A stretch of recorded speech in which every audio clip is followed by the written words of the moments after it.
Hey guys, what's going on? NGS back again for another video. It's time for another collection update. Today we're going to be taking a look at the PlayStation Vita. A collection update that I really didn't think I'd be doing one so soon. So for those who want to skip straight to the game collection, you can click an annotation right here, because what I want to do in the beginning of this video is talk about my history with the platform, how I got introduced to the Vita, and why I am such an avid supporter of the particular platform. So when it came to the Vita, there's a lot of mixed opinions, a lot of mixed views, just a lot of people either love the Vita for whatever reason, a lot of people hate the Vita for whatever reason, a lot of people are indifferent about it. Where do I stand in this? Personally, I really do love my PlayStation Vita. It was a platform that I really didn't think I would spend so much gaming time on, considering how much of I guess, a lack of a library it had in comparison to its competitor, the Nintendo 3DS. My brother had owned a Vita for the good part of 2013, early years of the PlayStation Vita. It's been out for almost 3 years at this point. And I had got a little bit of a taste and an action of, you know, what to expect from it. And I really did love the system. However, there really wasn't a library of games that would have me going out there like, oh my god, I have to pick it up. I consider the PlayStation Vita to be similar to the Wii U in that if you buy the system, there are great games for it. However, there are no real must-have titles on there. I mean, of course, you're going to have the big Nintendo titles such as Smash Bros, Mario, but where the Vita failed in that is that it didn't have those big, you know, notable franchises on the Vita. You had stuff like Uncharted and you had new things like Gravity Rush, but really, for the most part, people would rather play those kind of games on the TV. So the Vita has a bit of identity crisis going on with it. It's a fantastic machine. I don't think anybody can deny that. The specs behind it, what it can do, it's very similar to the PSP and how it was so overpowered compared to the DS. You could do a lot of things on the Vita that you do on modern smartphones. It outclasses the 3DS in every way, shape, or form as being a device for gamers. However, there just isn't the software support outside Japan. It's got great games, not just ports of older series that were on older platforms, but it's got new, interesting ideas, IPs, indies going on the system. But enough of that, enough of this fanboy damage control as people are going to put in the comments section. Let's check out my PlayStation Vita collection. So this is my PlayStation Vita. For those wondering when I purchased the handheld, I bought it last year at the tail end of 2013. Around Black Friday, Amazon was doing a sale where you could get a PlayStation Vita 3G Wi-Fi bundle, Uncharted Golden Abyss, Sly Cooper Thieves in Time, Retro City Rampage, and I believe it was a 4GB memory card. I think that was the Walking Dead bundle that they had, so it also came with that as well. You can get all of that for $180.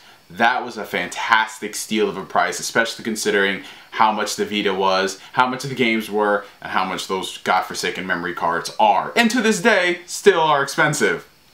So I bought this, even though it was a 3G model, but there are no differences whatsoever in that. I did not sign up for a 3G plan or anything because I think that, you know, gaming on the go, games like Call of Duty, games that like, why would you do that? Why would you want to play Call of Duty on the go? I don't know any single guy that really owns a PlayStation Vita and is like, man, I want to play Call of Duty multiplayer online when I'm on the train. No, no, no, no, no, no, no. Especially considering I'm not even going to get into this right now. So this is the PlayStation Vita, still in pretty good condition. Not really any scratches whatsoever on it. There's a little tiny nick on the back touchpad, but it's not really too visible, of course, considering all of the fingerprints that this thing attracts. But yep, PlayStation Vita right here. And in addition to that, I also own 3 of these godforsaken memory cards, yes. So right here we have a 4GB one. This one came with the system. Normally I would focus it, but I can't be asked right now, so this is a 4GB memory stick. This came with the system, and it basically allowed you to load up The Walking Dead for Vita, considering the PlayStation Vita does not have any storage space.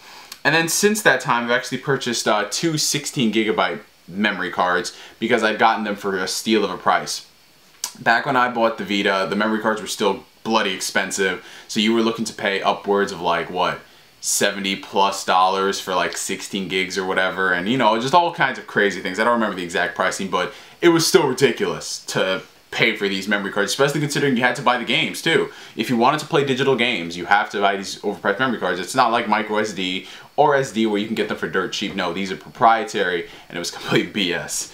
But I got them both for $20, so I'm not complaining. I really am not. I know a lot of people are saying, well, you know, in the long run, if you spent the extra money and bought a 32 gig or imported a 64, you wouldn't have to swap the cards out.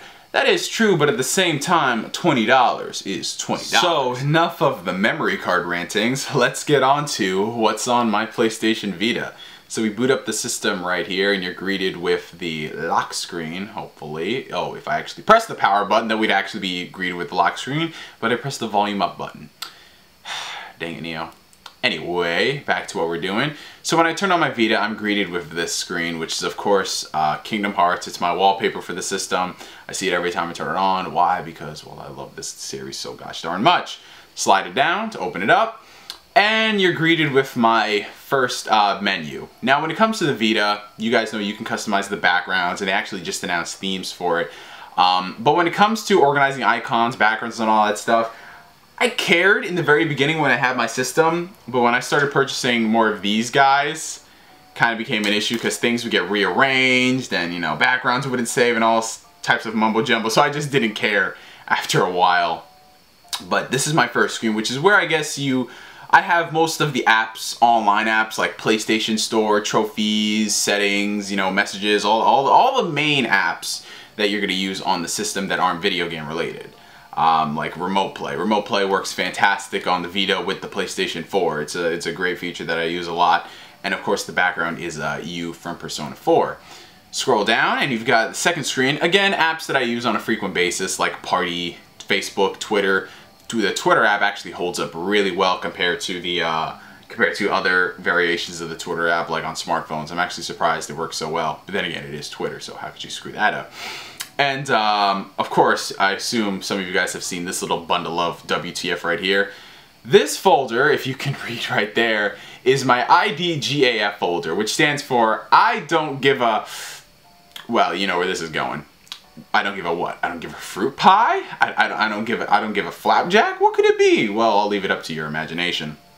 These are apps that I don't use whatsoever on the system. As you can see, parental controls. I think I'm old enough to, you know, play E for Everyone games. I think I am. I think I am, man. As you can tell, network operator or whatever, I don't use that. Welcome Park, email. Why would you want to check your email on the Vita? And of course, Remote Play, calendar, near, stuff that I don't even use. I mean, I understand they were trying to make it a device for everyone. You have all your features and stuff, but then again, there are some things that people don't use on the system, but whatever, they left it in for people to use, so cool. And of course, the background, me being a Spider-Man fanboy, I have, my phone is ringing right now, and it's actually fitting considering the background is... That's awesome. I'll be right back.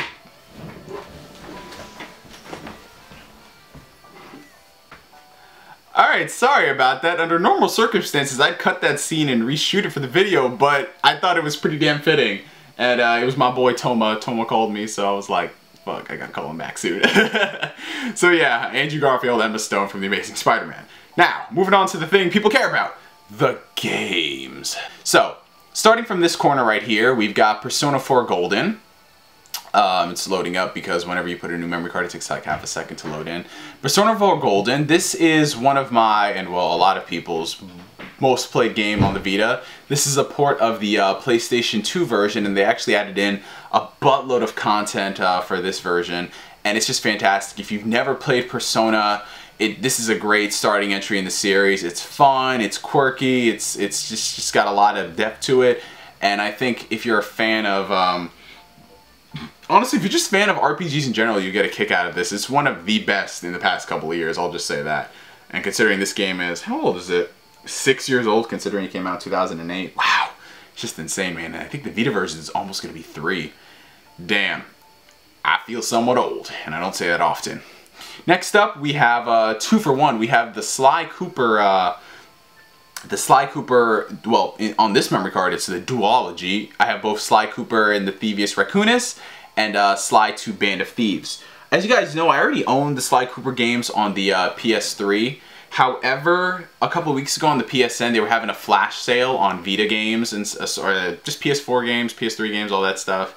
And they had the Sly Cooper trilogy for PS3 and Vita for $10. So I said, hey, why not? I ended up picking it up for the Vita. and it's got a brand new set of trophies. Well, it's the same trophies, but another set of trophies, so you can potentially get 6 platinums if you play both versions, if you still care for platinums. And it's just, I'm surprised how well it held up, considering a lot of the Sony main mascot collections on the Vita have been pretty horrendous. God of War and Jak and Daxter I heard were really subpar, so I was kind of worried about this and Ratchet and Clank, but from what I played from Sly Cooper, it holds up very well. It feels right at home on the system. The only thing you really have to worry about is there's some compressed audio, which really isn't too much of a problem, considering, you know, this is a full game that was on a console and now it's on the Vita. They've spruced it up a little bit. And there were some cutbacks mainly in audio, so I don't really worry too much about that. I'm just surprised that the game held up so well. Hopefully 2 and 3 are the same. So we got Sly Cooper 1 and Sly Cooper 2. Next row we got Killzone Mercenary right over here. I'm surprised how much I am enjoying this game. You guys know I'm a fan of the Killzone series. However, I've kind of fallen out of it after Killzone. Really, Killzone 2 and 3 kind of left me like, eh. I really enjoyed the multiplayer in 2.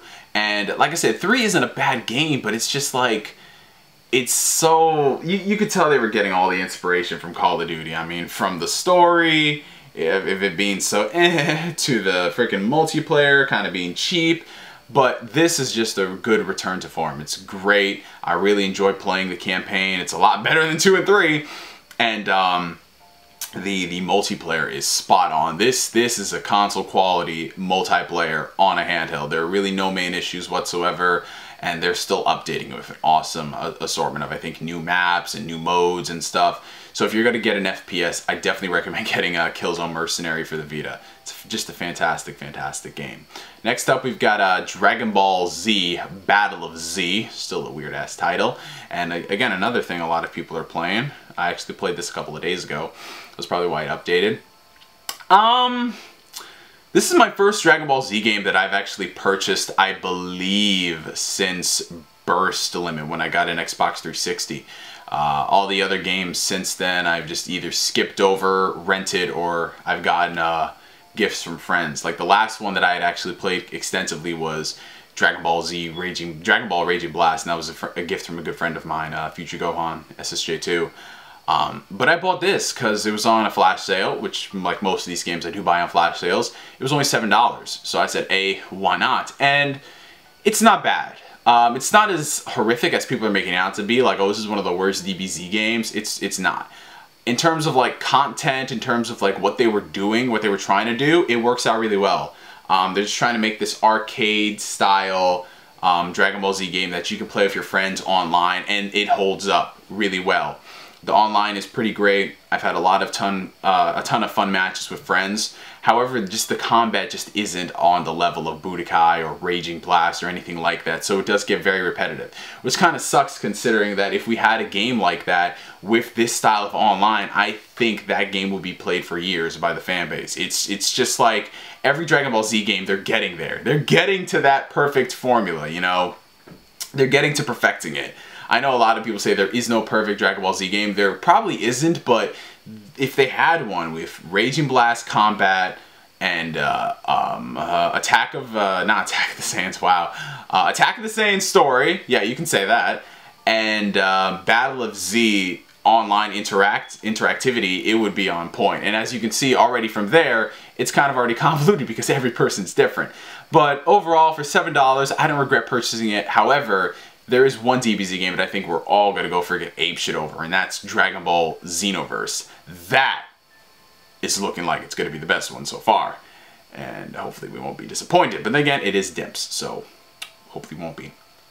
Next up, being the big Ys fanboy that I am, I had to get Ys Memories of Celketa, the Ys game for the Vita. Fantastic if you're an Ys fan. This was definitely kind of a step up there. Like, it was like, whoa, man, everything's so different now in terms of like how everything looks. So I really do enjoy it. I haven't really played too much of it, considering I've been swamped in Persona and stuff.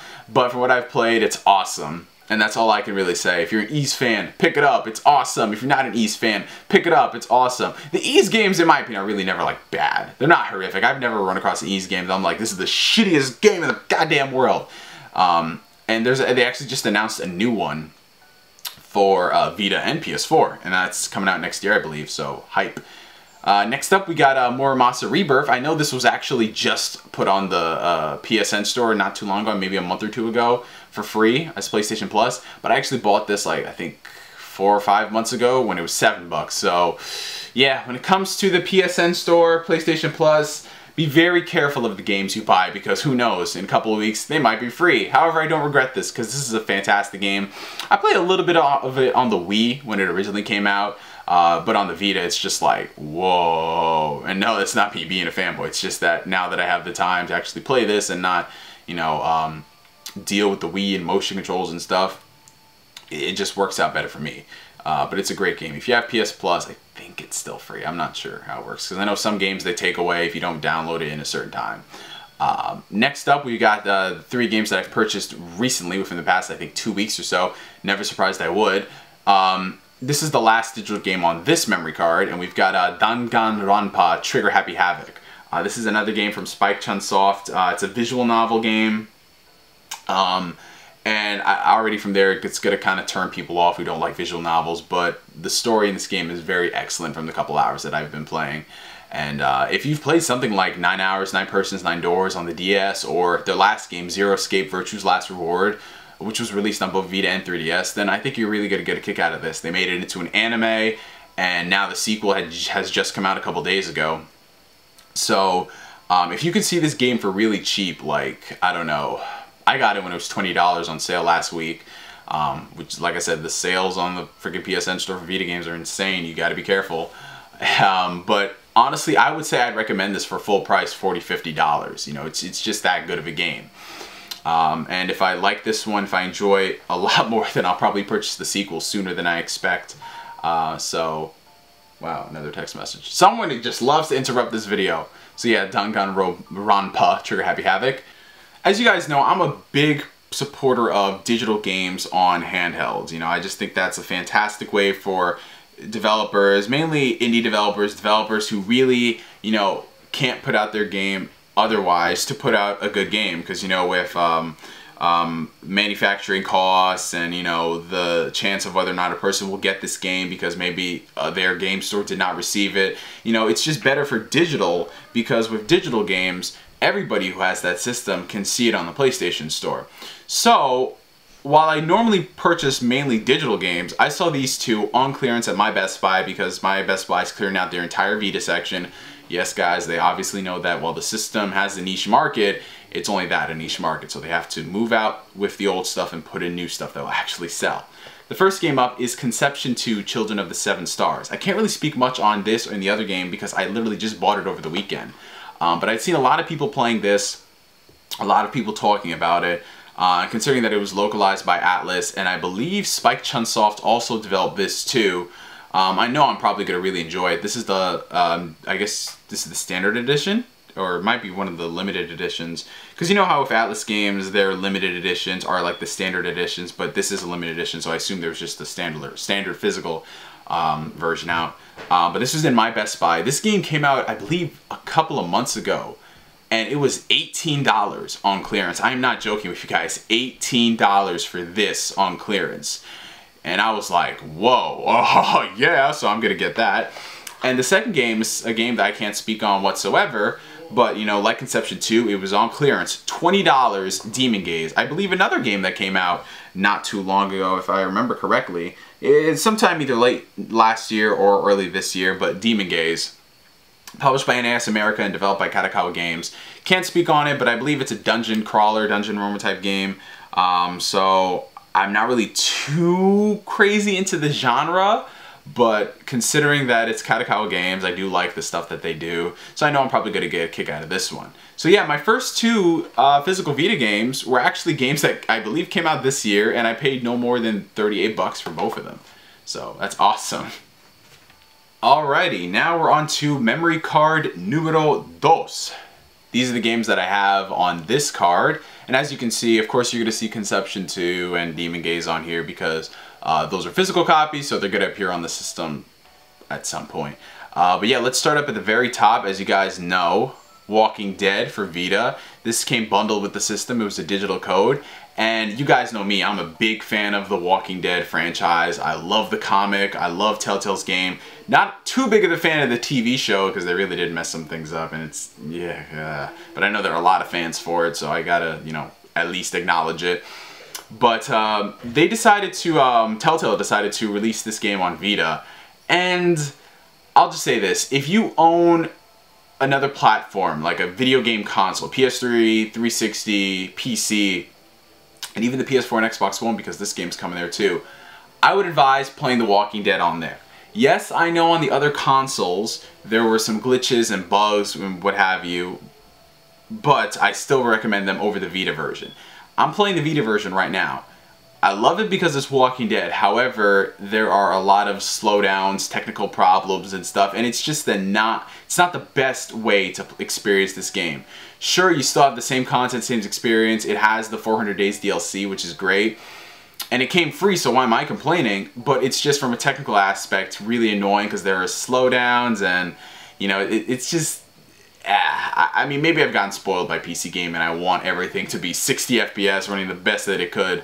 But it's just kind of, you know, especially since I'm playing, it's funny, I'm playing Season 2 of The Walking Dead right now on my PC and playing this at the same time, so it's just like really weird for me because I'm playing through the sequel and then going back to the original game and I'm like, ugh, weird.